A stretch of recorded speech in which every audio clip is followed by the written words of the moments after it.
Assalamu alaikum everybody, I'm Sharmina and welcome back to my channel. Tonight we're having steak for dinner. Yep, steak and mashed potato. So this is what it looks like. See it? So I'm gonna share the video with you of how I cook my steak. So keep watching.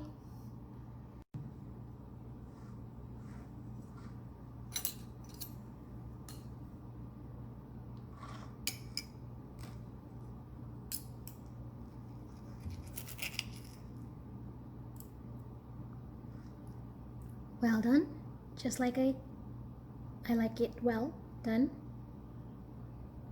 just the way I like it.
So this piece of steak was half an inch thick. So the idea is when you prick and sprinkle the sea salt, if it's half an inch, you marinate it for half an hour.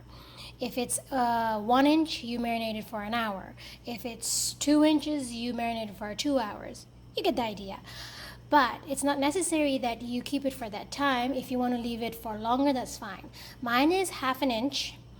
I sprinkled the sea salt and pricked it all over, and the minimum amount I should have left in the fridge or let it marinated was for half an hour. But I decided to leave it for a bit longer, and since I decided to do that, I didn't just leave the meat laying around outside. I popped them in the freezer. Oh no, refrigerator. This is regular fridge. I popped them in there. But now, remember, if you do that, please take your steak out of the fridge at least 20 minutes to 30 minutes before you actually plan to cook the steak. Or the internal temperature will stay cold, and when you just start to cook it, what will happen is it will cook really faster outside and not as quickly inside. So please try to leave the steak outside of the fridge if you have put it in the fridge after putting the salt on for 20 minutes to 30 minutes before you plan to cook it.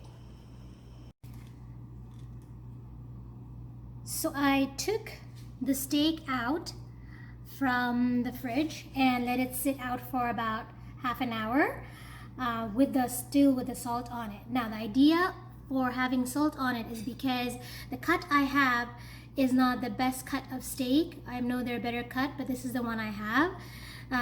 So what it does is look at how it separates the meat. It makes it even more tender. You see how it started to split over here, all over? That's due to the fact that I left it salted with the sea salt for a period of time. So this is really good. Now these are all marbleized, which I'm going to cut some of it off, and then I'm going to prep for it for the next step. Now that I have this nice piece of meat, I'm going to pat dry it with a paper towel. You don't want any extra moist in it, because when you're initially frying it, you want the steak to have a nice, beautiful outer crust. But if you have moist in the steak, what will happen is as you put it on the pan, it will let out some water instead of it will start cooking it instead of frying it, and you don't want it to cook like as if it's cooking in water. You want it to kind of grill it or fry it on a pan. So try to get as much moist as you possibly can out of this piece of steak. This looks pretty good.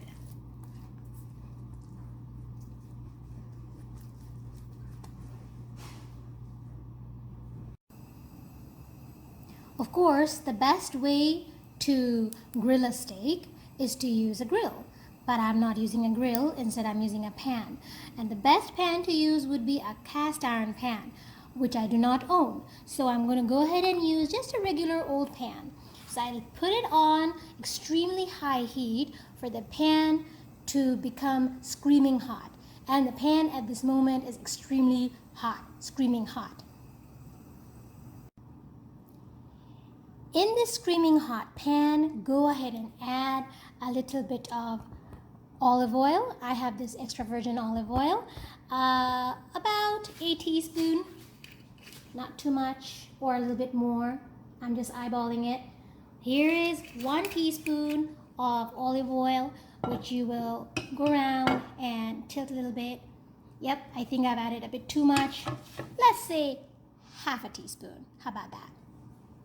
Now I'm going to turn the heat up to high again and let this oil get screaming hot.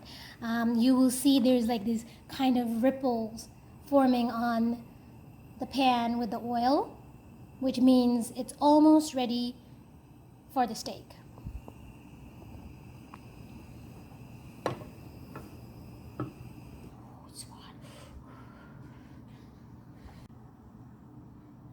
So the pan and the oil is screaming hot right now. There was smoke, so I reduced the heat a bit. I'm going to put it back to medium.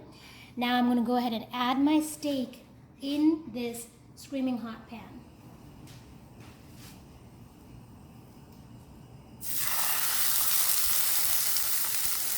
Did you hear that? That's exactly what you want to hear. Only 30 seconds. Count down. Flip it right after 30 seconds.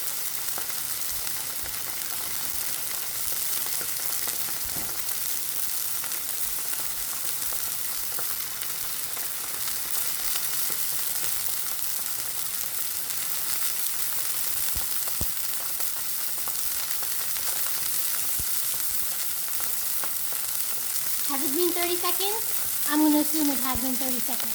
Flip it over right now. Now you will let the other side cook for a minute. So we're going to do that for multiple times. So the first time you only let it sit for 30 seconds, and then you will flip every minute. That way it's cooked evenly inside and outside. Like I said, I like my steak well done. So how do you know it's well done? You're going to take your wrist and feel the tenderness over here.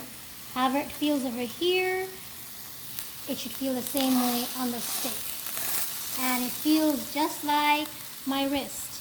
So now at this point, I'm going to go ahead and add about 1 tablespoon of butter.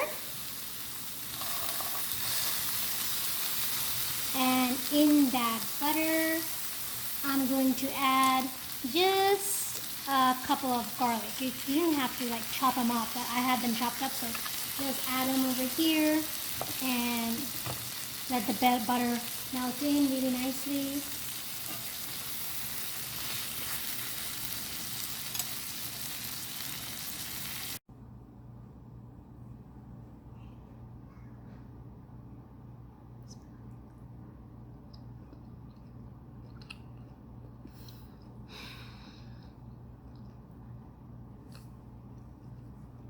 This is so perfectly cooked. Oh my God. See? Although it's well done, still it's so nice and juicy and moist. That's because I pricked them, I salted them, and I let it sit for as long as I had to. But this thing, although well done, it tastes really nice and moist and tender.